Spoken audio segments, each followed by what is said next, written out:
এরপর আমরা ফুকেত থেকে ক্র্যাবির পথে রওনা দিই।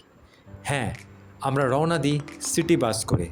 এই সিটি বাস আপনারা অ্যাডভান্স বুক করে নিতে পারেন আবার সেই ওয়েবসাইট klook.com-এর মাধ্যমে। ফুকেত থেকে ক্র্যাবি যেতে মোটামুটি লাগে 3 ঘন্টা।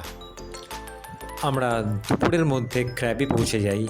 তারপর সন্ধেবেলাটা একটু মার্কেট প্লেস ঘুরে আমরা তাড়াতাড়ি আবার হোটেলে রওনা দিই।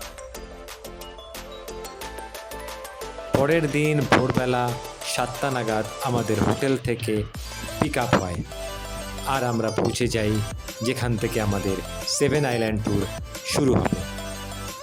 এই ট্যুরটা 7 আইল্যান্ড ট্যুর, যাতে স্নরকেলিং, ডিনার, লাইফ জ্যাকেট ইত্যাদি ইনক্লুডেড ছিল। ফুকেটের মতোই এবারও একজন ইংলিশ স্পিকিং গাইড আমাদেরকে দেওয়া হয়েছিল। নীল জল আর নীল আকাশ দেখতে দেখতে বারবার কিছু কথা মনে পড়ে যাচ্ছিল। আবারও বলি, ক্র্যাবি এমন একটি দ্বীপপুঞ্জ যেখানে আপনার একবার হলেও অবশ্যই আসা উচিত।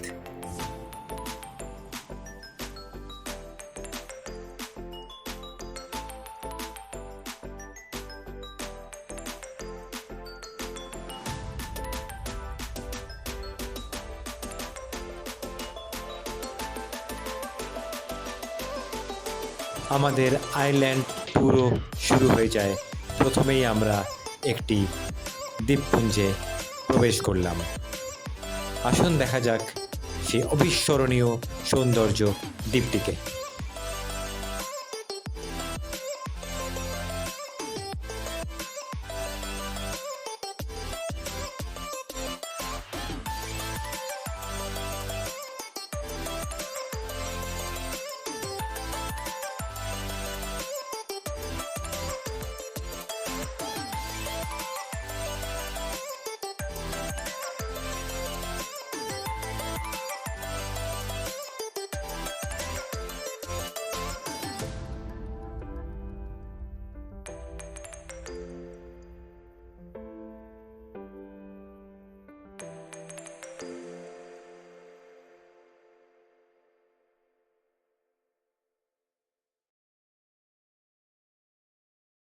এরপরে লং টেল বোটে করে যেতে যেতে হঠাৎ দূরে চোখে পড়ে চিকেন আইল্যান্ড। আপনারা অবশ্যই বুঝতে পেরে গেছেন এতক্ষণে কেন এই আইল্যান্ডটির নাম চিকেন আইল্যান্ড। আমাদেরও বুঝতে বেশি দেরি হয়নি।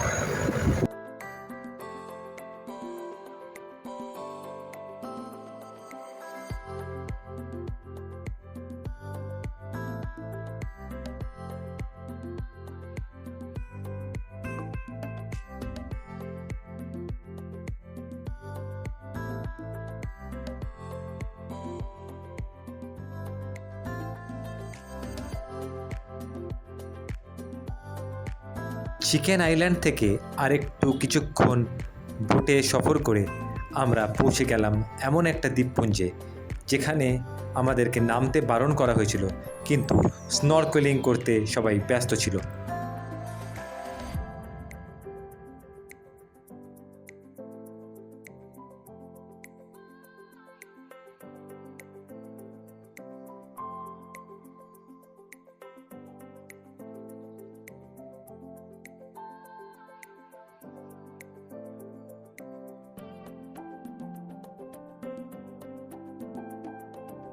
অবশেষে ক্র্যাবি 7 আইল্যান্ড ট্যুরের শেষ দ্বীপপুঞ্জে আমরা এসে পৌঁছাই, যার নাম ছিল পডা আইল্যান্ড।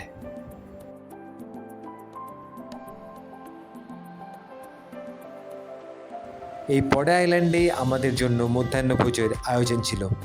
এছাড়াও আমরা একে অপরের সাথে আলাপ আলোচনা সেরে ফেলছিলাম।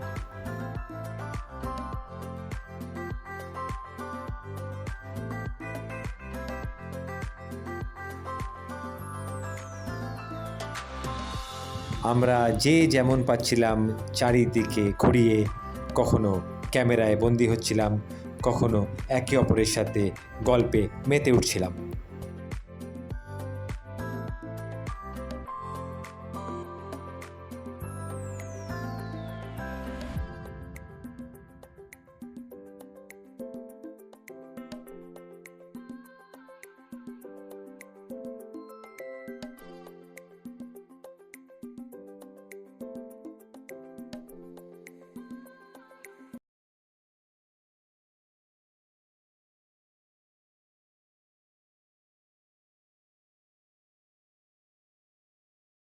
ক্র্যাবি সফরটা যে এত মধুময় হবে তা জানা ছিল না।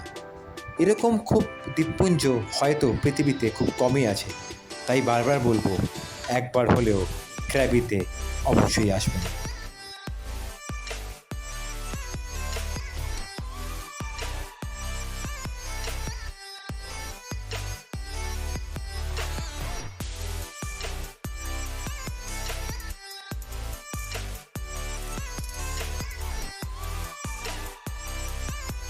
এই পোডা আইল্যান্ড দিয়ে ক্র্যাবি সফরটা আমাদের শেষ হয়। আস্তে আস্তে সূর্যাস্ত নেমে আসে আর আমরা রওনা দিই হোটেলের দিকে। সূর্যাস্তর কমলা রঙে মনটা একটু হলেও কোথাও যেন দুঃখে পড়েছিল।